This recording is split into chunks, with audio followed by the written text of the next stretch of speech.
Remember when I mentioned that I signed up for 2 art classes starting in August?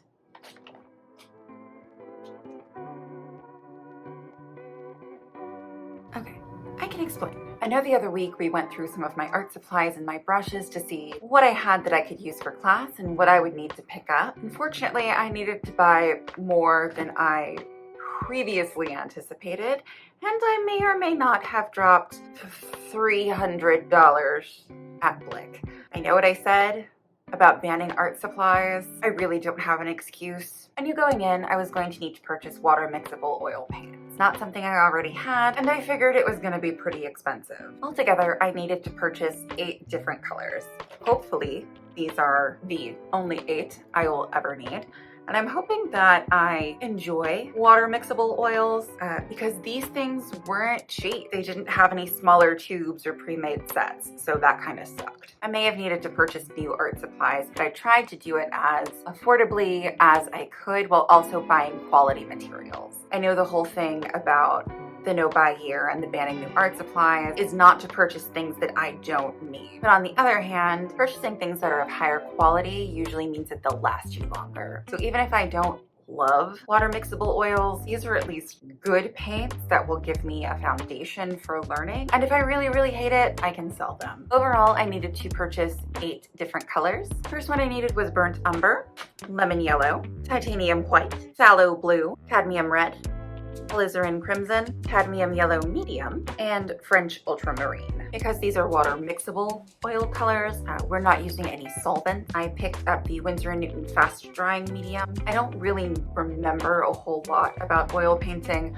The last time I did it was in high school, and that was quite some time ago. I didn't want to go too crazy with the mediums, especially since water is an option, but I did want to get something just to test it out, just to see how it worked.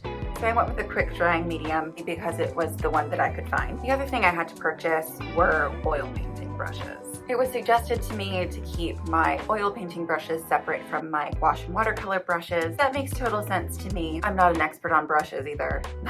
The things I already had were a palette knife, 2 glass jars with lids for storing medium. One of the cool things about going to Blick is that on their displays, they often have free little pamphlets for the different art supplies. So this one is Painting Skin Tones with Artisan Water Mixable Oil Color. It's a really comprehensive guide. It goes over temperature, it goes over bias, it goes over value, it goes over which colors you need to be able to create those skin tones. The only bummer is I thought the oil painting class was going to be a 5-week series.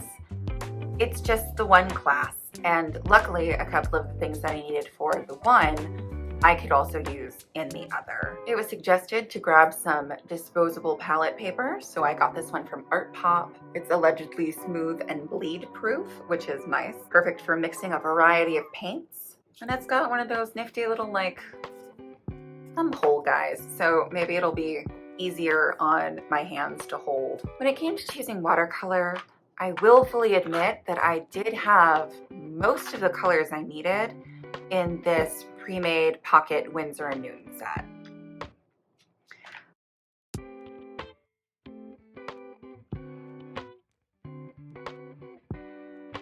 The only thing is that these are student grade watercolors, and it was suggested that we get professional grade watercolors. Again, with the whole, like, you don't have to break the bank for art supplies, but you do want to get the best thing that you can safely afford. So in my case, because I already have a bunch of pan watercolors, I got some tubes, and I got the smallest size tube that they had. Watercolors are usually fairly concentrated. You only need a little squeeze, so these should last me just as well as anything else. Plus, with pan watercolors, I find that it's harder to mix the shades that I want, and I also have trouble mixing enough. So I thought tubes would be a little bit easier. For our color selection, I grabbed burnt sienna, cadmium-free yellow, because we are not going to poison ourselves for art, ultramarine, cerulean blue, lemon yellow, burnt umber, cadmium-free red, alizarin crimson. I thought the paints were going to be the things to break me. Turns out it was the paper and the brushes.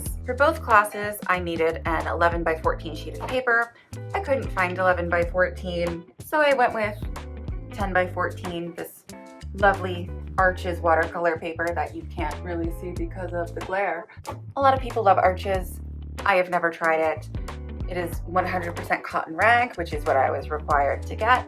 I did check through my sketchbooks and I did not have anything this size or thick enough for watercolor. Nothing shocked me more than the price for brushes. I know brushes are expensive. I know there is a giant range when it comes to brushes, whether they're natural hair, synthetic, squirrel, sable, boar bristles. I personally prefer a synthetic brush. I had honestly no idea how expensive they were going to be. The brushes that I have were all either included in that Windsor pocket palette or from subscription boxes, or were cheap brushes I just picked up on a whim. As I was browsing, trying to figure out which brush would be most affordable, because I would also like them to match, I came across one flat brush. And I kid you not, this thing was $50. I know brushes can get expensive, but I can't imagine having the kind of money where I could just buy a $50 brush. So instead, I grabbed this $20 Utrecht 1-inch flat brush.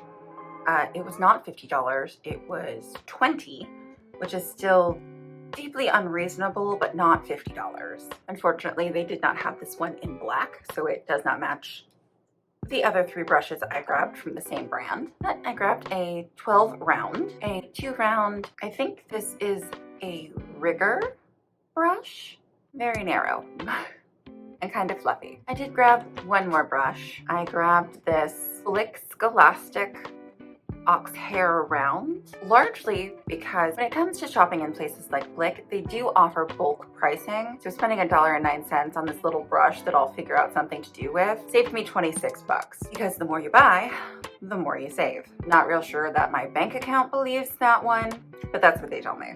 So this is my entire art supply haul. Is it a lot of stuff? Yeah, it is. Did I almost immediately have buyer's remorse? Also, yes.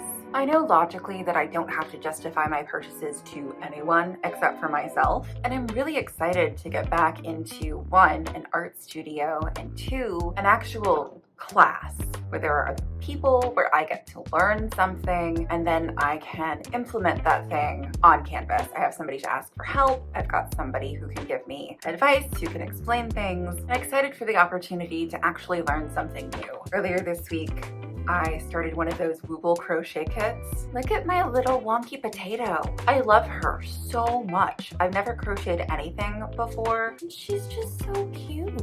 I am like 80% sure that I crocheted most of it incorrectly, but I've got a little bat.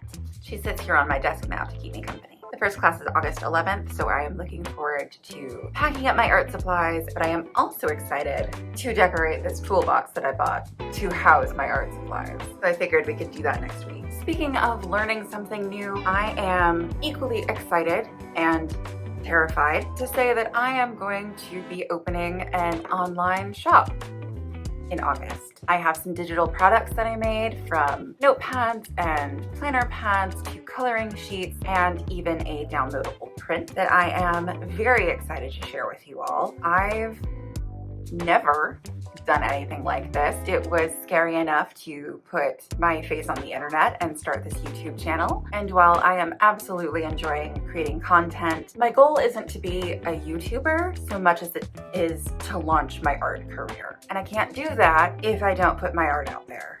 I'm going to be talking more about starting an online business next week. So if that is something you are interested in, please hit that subscribe button. It really helps the channel out. Like the video if you liked it. Hit that bell icon to be notified when I upload a new video.